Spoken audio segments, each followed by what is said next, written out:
মৃত্যু সুনিশ্চিতভাবে আপনার দিকে আসতেছে। আল্লাহ সুবহানাহু ওয়া তাআলা কোরআনে বলছেন যে মৃত্যু এমন একটা জিনিস যেখান থেকে পালানোর কোনো সুযোগ নাই, মৃত্যুর পাকড়াও থেকে বের হওয়ার কোনো সুযোগ নাই। সূরা নিসাতে আল্লাহ বলছেন, তোমরা যেখানেই থাকো না কেন মৃত্যু তোমাদের অবশ্যই পাকড়াও করবে, যদিও তোমরা সুউচ্চ সুদৃঢ় দুর্গের মধ্যে থাকো। বুরুজে মুশাইয়াদা, অনেক বড় একটা দুর্গ, অনেক লম্বা, মানুষ উঠতে পারে না, লাভ নাই, মৃত্যু ওইখানে এসেও আপনাকে ধরবে। এবং এই কারণে বারবার মৃত্যু সম্পর্কে আল্লাহ আজ্জা ওয়া জাল আমাদের কোরআনে সতর্ক করে দিয়েছেন, বারবার মনে করা দিয়েছেন যে তোমরা মৃত্যু নিয়ে চিন্তা করো, মৃত্যু আসতেছে। বারবার তিনি আখিরাতের কথা বলছেন যে এটা তোমার আসল জীবন, এটার জন্য তুমি প্রস্তুতি নাও, তোমার জন্য একটা পরীক্ষা আসতেছে। আল্লাযী খালাকাল মাউতা ওয়াল হায়াতা লিয়াবলুয়াকুম আইয়ুকুম আহসানু আমালা।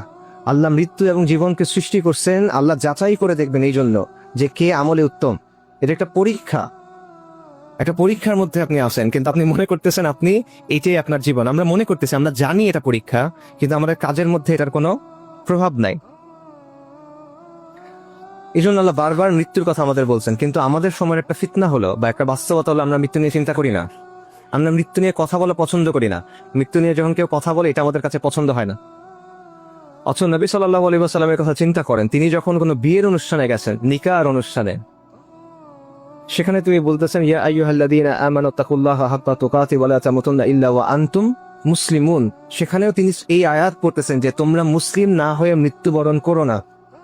একটা নিকার অনুষ্ঠান, যেটা হলো একটা আনন্দের জিনিস, আনন্দের জিনিসটা বিয়ে হয়েছে, আপনাদের জন্য তো অনেক অপেক্ষা করে আছেন রে, আনন্দের জিনিস। একটা নতুন পরিবার শুরু হচ্ছে, সেই পরিবার থেকে নতুন মানুষ আসবে, সেইখানেও এসে নবী সাল্লাল্লাহু আলাইহি ওয়াসাল্লাম মৃত্যুর কথা স্মরণ করা দিচ্ছেন। নবী সাল্লাল্লাহু আলাইহি ওয়াসাল্লাম বলছেন আকসিরু যিকরা হাদিমিল লাযযা, যে বেশি বেশি করে তোমরা ওই জিনিসকে স্মরণ করো যেটা সুখ বিনাশী, যেটা সবকিছুর সুখ নষ্ট করে দেয়, যেটা সবকিছুর স্বাদ নষ্ট করে দেয়। সেই জিনিসটা কি? সেই জিনিসটা মৃত্যু। কেন এটা বারবার বলা হচ্ছে? কারণ এভাবে আপনি আখিরাতের জন্য নিজেকে প্রস্তুত করবেন, নইলে পারবেন না। যখন মৃত্যুকে কথা চিন্তা করবেন, যখন আখিরাতটা আপনার কাছে বড় মনে হবে, তখন আপনি আমলের দিকে যেতে পারবেন, তখন আপনি গুনাহ থেকে সরে আসতে পারবেন, তখন আপনি দুনিয়ার যে প্রতারণা, এখান থেকে দূরে সরতে পারবেন।